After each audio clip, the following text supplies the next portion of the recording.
paz do Senhor. Gostaria de mais uma vez compartilhar um texto da Palavra de Deus com você e hoje trazer uma reflexão sobre uma pergunta que é muito feita em tempos de calamidade como esse. Uma pergunta que vem sendo feita por muitas pessoas e que talvez possa ajudar algumas a ter uma perspectiva diferente com relação a Deus, né? Num momento de crise como esse, de saúde, em que muitas pessoas estão morrendo, talvez essa palavra possa te trazer luz ao entendimento para que você compreenda que Deus ele não é o vilão dessa história. Na verdade, Deus é o grande amigo que vem nos socorrer nesse momento. Eu queria usar como base para essa palavra o texto que está escrito no Evangelho segundo escreveu Mateus, no capítulo 13. Eu já preguei muito sobre este tema, né?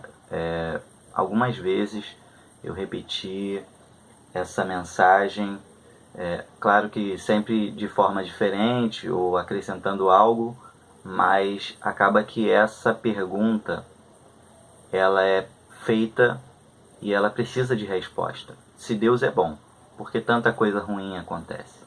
Se Deus é bom, por que tantas pessoas estão morrendo? Essa pergunta ela não pode ser respondida só com o uso de coisas da nossa época, do nosso tempo. Para nós respondermos essa pergunta, nós precisamos olhar para toda a Bíblia, toda a história da humanidade. Existem algumas pessoas que questionam sobre a nossa fé, sobre o nosso Deus e sobre a nossa igreja. Existem até pessoas que falam que existem muitas igrejas, inclusive evangélicas, e falam assim, cada um prega um Deus. Um dia perguntaram, Zé Carlos, qual é o seu Deus? E eu falei assim, o meu Deus é o Deus da Bíblia. O meu Deus é o Deus das Escrituras. A igreja que mais se aproxima ao Deus da Bíblia, essa é a melhor igreja. A verdade é essa, né? É claro que existem muitas linhas de pensamento, culturas e costumes, porém o Deus da Bíblia é esse o Deus que nós apresentamos, né? E para nós respondermos essa pergunta, se Deus é bom, porque tanta coisa ruim acontece, nós não podemos desprezar os textos do Antigo Testamento, aquilo que foi deixado para nós. E no capítulo 13 de Mateus, é muito interessante que ele fala assim, capítulo 13, versículo 35, cumprindo-se assim o que fora dito pelo profeta, abrirei a minha boca em parábolas, proclamarei coisas ocultas desde a criação do mundo. Jesus aqui ele deixa aqui uma joia preciosa para nós, uma pérola. Ele diz que nas suas parábolas ele vai trazer revelações de coisas muito profundas, inclusive desde a criação do mundo. Ou seja, nos ensinamentos de Jesus, apesar de serem simples, ele vem trazendo revelações, vem trazendo conhecimento para nós.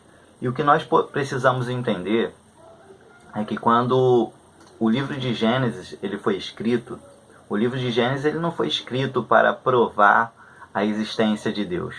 O livro de Gênesis não foi escrito para cientistas. Ele não foi escrito para que as pessoas pudessem, então, ter a prova de que Deus existe. Na verdade, crer que Deus existe é algo que parte da nossa fé. Não parte de experiências, de experimentos científicos. Claro que o livro de Gênesis ele tem muita informação. Ele tem coisas preciosíssimas, profundas, que a ciência se aproveita dessas coisas até. Porém, o livro de Gênesis ele não foi feito para essas pessoas, para esses cientistas. Ele foi feito para o seu povo que só queria ter ali guardada a história do Deus que eles serviam. E isso é muito importante para nós sabermos. E Jesus no capítulo 13 também, quando ele termina de contar essas parábolas, quando ele termina esses ensinamentos, no capítulo 13, versículos 51 e 52, ele diz assim, então perguntou Jesus, vocês entenderam todas essas coisas? Jesus ele tem uma preocupação, vocês entenderam? Vocês entenderam todas essas coisas? E sim, responderam eles. Versículo 52, ele lhes disse, por isso todo mestre da lei, instruído quanto ao reino dos céus, é como o dono de uma casa que tira do seu tesouro coisas novas e coisas velhas. Jesus ele não desprezou em nada o Antigo Testamento. Nós temos hoje em nossas mãos a Bíblia Sagrada, que tem o Novo e o Velho Testamento. O que Jesus quis dizer é que toda a Escritura ela faz parte de um tesouro. Toda ela é rica na compreensão do propósito de Deus, do propósito do Senhor estabelecer o seu reino. Então, como que eu gostaria de responder essa pergunta? Se Deus é bom, por que tanta coisa ruim acontece? Eu queria chamar sua atenção para o livro de Gênesis, onde Deus está criando todas as coisas. E Deus, ele sempre que ele termina de criar algo, a Bíblia fala assim, e viu Deus que era bom. E viu Deus que era bom. Né? Até o momento que a Bíblia diz assim, e viu Deus que era muito bom. Ali fica claro que tudo que Deus criou era bom. Que tudo que Deus criou era perfeito. E aqui